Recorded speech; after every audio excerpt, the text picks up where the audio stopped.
Moin aus dem Wunderland. Heute wird's neblig in Hamburg. Heute dreht sich nämlich alles um Rauch.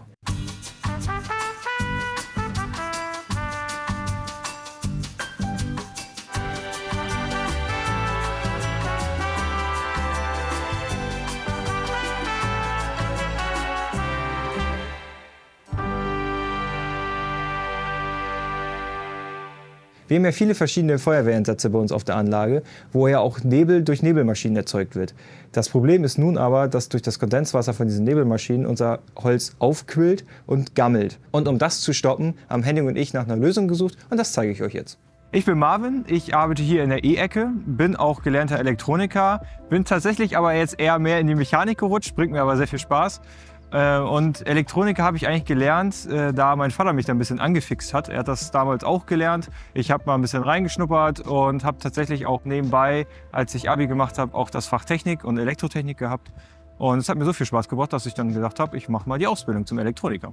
Und das hier ist jetzt eine Station, die ich euch zeigen wollte. Das ist am Knuffinger Airport. Da haben wir das Flugzeug, was qualmt und brennt und im Endeffekt die Feuerwehr hinfährt. Und hier haben wir durch das K-System grüne Schlieren auf der Fahrbahn, da das halt mit dem Nebelfluid reagiert. Und das ist halt nicht schön. Also da müssen wir dringend handeln und deswegen wollen wir hier einfach auch was tun.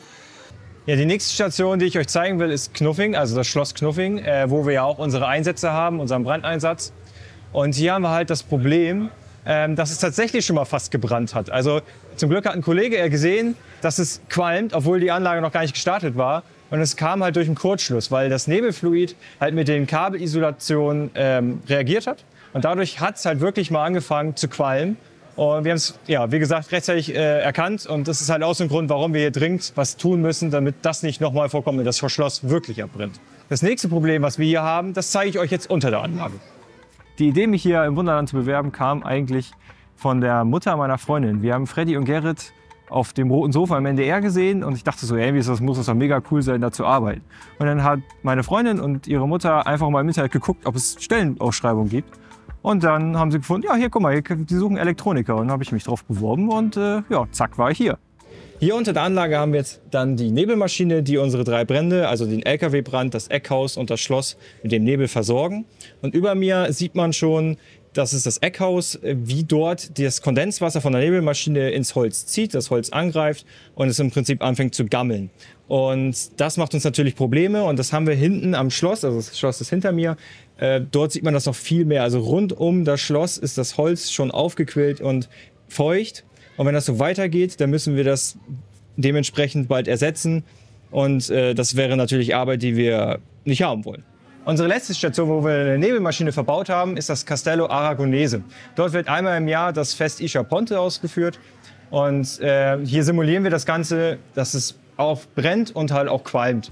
Das Besondere hier im Wunderland zu arbeiten, ist eigentlich diesen Freiraum, den man hat. Also man bekommt eine Aufgabe oder sucht sich eine Aufgabe und kann die auch mit seinen eigenen Ideen schmücken und ausüben. Und das ist eigentlich sehr entspannt. Unsere letzte Station ist Amerika. Hier haben wir 3 Brände. Einmal den Miami-Brand, einmal den Tunnelbrand und einmal den Städtenbrand am Highway.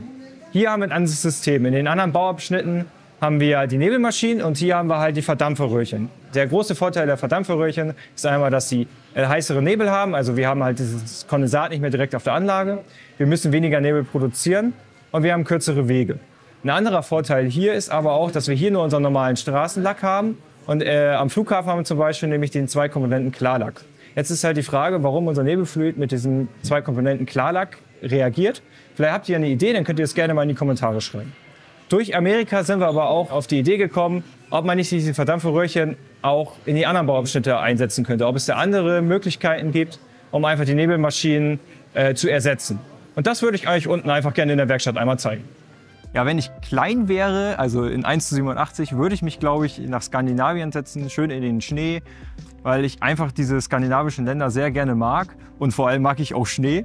Von daher würde ich mich, glaube ich, einfach da hinsetzen. Das ist nun unser Versuchsaufbau, den ich mit Henning zusammen aufgebaut und konstruiert habe. Hier wird durch diese 2 Pumpen das Fluid aus dem Kanister zu unseren Verdampferröhrchen gefördert.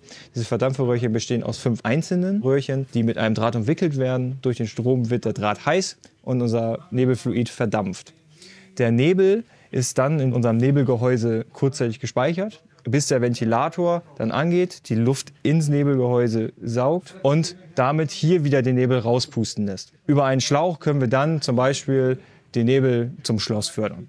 Da aber unsere Verdampferröhrchen so einen hohen Strom ziehen, mussten wir unsere elektronischen Relais verbauen, damit wir mit einem Mivolite einen extra Stromkreis schalten können und diese nutzen können. Ebenfalls mussten wir unsere Pumpen runterdrosseln von 15 Volt auf ungefähr 3 Volt, weil wir sonst unsere Verdampferröhrchen fluten würden und sie würden dann einfach nur noch puffen, aber kein Nebel mehr erzeugen.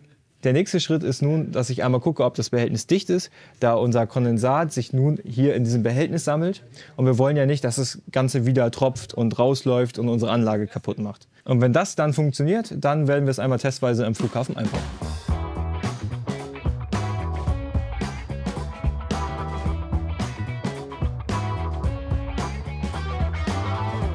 Ich werde jetzt einmal hier unseren Schlauch anschließen und den einmal nach oben befestigen, wo wir jetzt gerade die Grünschläuche dran haben, damit unser Flugzeugübungsbrand dann auch qualmt.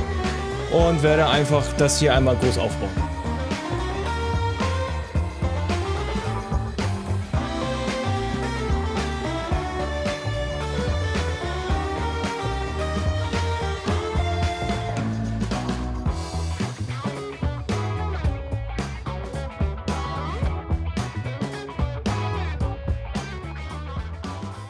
Was sich an meiner Arbeitsweise ein bisschen geändert hat, ist, dass die Kreativität ein bisschen aus mir rausgekitzelt wird und immer weiter versucht wird.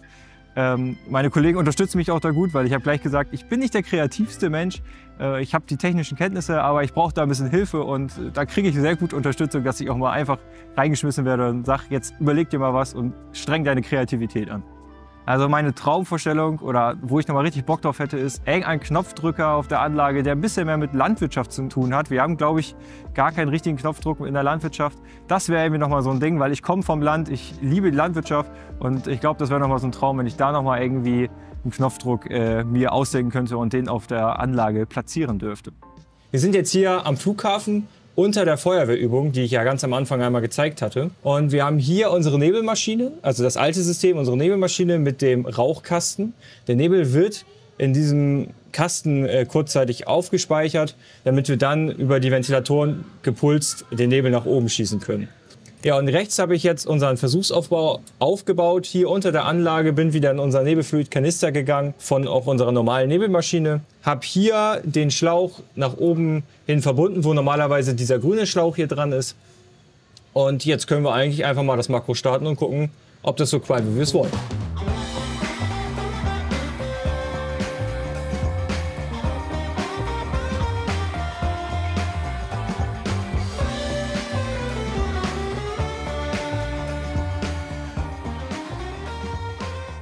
Ja, es sieht richtig gut aus. Ich freue mich. Es ist besser, als ich dachte tatsächlich. Also es qualmt in einer guten Menge. Und es ist tatsächlich auch nur ein Loch. Wir haben ja eigentlich 2 Löcher. Ja, mein Fazit ist, dass es erstaunlich gut aussah. Also wir haben ja oben eigentlich 2 Löcher und wir haben jetzt ja im Prinzip nur durch ein Loch Qualm rausgeschickt. Und das sah eigentlich schon echt gut aus. Und ich habe jetzt hier auch schon mal ein bisschen geguckt, also ob das hier irgendwo rausgesifft ist, also das Kondenswasser und so. Es ist alles trocken. Also ich bin zufrieden. So was Verrücktes, was ich jetzt in meinem einem Jahr, was ich erst hier bin, erlebt habe, sind eigentlich die Sommer- und Weihnachtsfeiern. Ich habe jetzt eine Sommerfeier, ein Sommerfest und eine Weihnachtsfeier miterlebt. Und was sich da immer ausgedacht wird und wie gefeiert wird, ist schon echt was Verrücktes, aber auch was Besonderes. Und da freut man sich immer wieder drauf.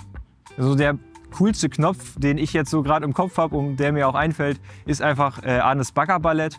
Das ist einfach witzig, wie die Bagger tanzen mit ihren Armen und eigentlich im Endeffekt wie so ein Klavierspiel ihre Arme bewegen.